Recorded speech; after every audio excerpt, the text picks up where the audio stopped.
Assalamualaikum warahmatullahi wabarakatuh. Perkenalkan, nama saya Fatur Rahman Abdullah, NPM saya 2018-020083. Saya seorang mahasiswa di kelas TI 4C, jurusan Teknik Informatika di STIMIK Handayani Makassar. Nah, saya buat video kali ini untuk memenuhi tugas final saya pada mata kuliah pengantar mikroprosesor. Nah, jadi di sini saya akan membahas tentang bus timing ya, teman-teman. Nah, di sini adalah materi-materi yang akan saya jelaskan pada video kali ini. Materinya apa itu pengertian bus timing, struktur sistem bus, kemudian kesimpulannya, teman-teman ya. Untuk pengertian bus timing, bus adalah bagian dari sistem komputer yang berfungsi untuk memindahkan data antar bagian-bagian dalam sistem komputer. Nah, data dipindahkan dari piranti masukan ke CPU, CPU ke memori, atau dari memori ke piranti keluaran, teman-teman. Jadi itu untuk pengertian bus. Nah, sementara pengertian timing dalam multimedia adalah kata yang memiliki arti silahkan ke kabel. Jadi timing ini memiliki arti silahkan ke kabel. Jadi untuk bus timing adalah sistem komputer untuk memindahkan data antar bagian dalam komputer melalui kabel, teman-teman.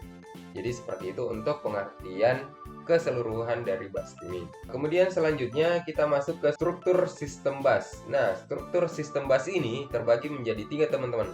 Ada data bus, ada control bus, dan ada address bus. Nah, di sini saya bakalan jelaskan satu persatu. Apa itu data bus? Nah, data bus atau saluran data memberikan lintasan bagi perpindahan data antar dua modul sistem. Saluran ini secara kolektif disebut bus data. Umumnya bus data terdiri dari 8, 16, 32 saluran, teman-teman.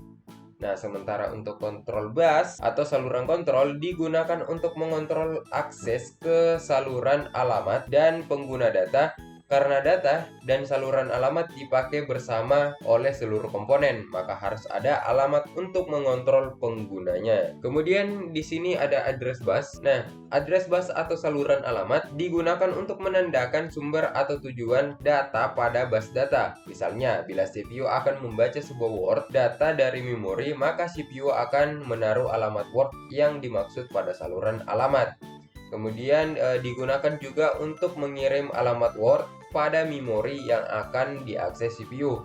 Dan di sini digunakan untuk saluran alamat perangkat modul komputer saat CPU mengakses suatu modul. Terus yang terakhir digunakan untuk semua peralatan yang terhubung dengan sistem komputer agar dapat diakses harus memiliki alamat, teman-teman. Nah, misalkan contohnya mengakses port I/O, maka port I/O harus memiliki alamat hardware-nya, teman-teman. Jadi itu untuk pengertian dari jenis-jenis bus.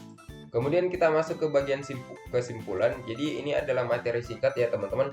Dan mungkin jika teman-teman ada kebingungan bisa bertanya di kolom komentar. Kalau misalkan saya bisa jawab, saya bakalan jawab ya, teman-teman.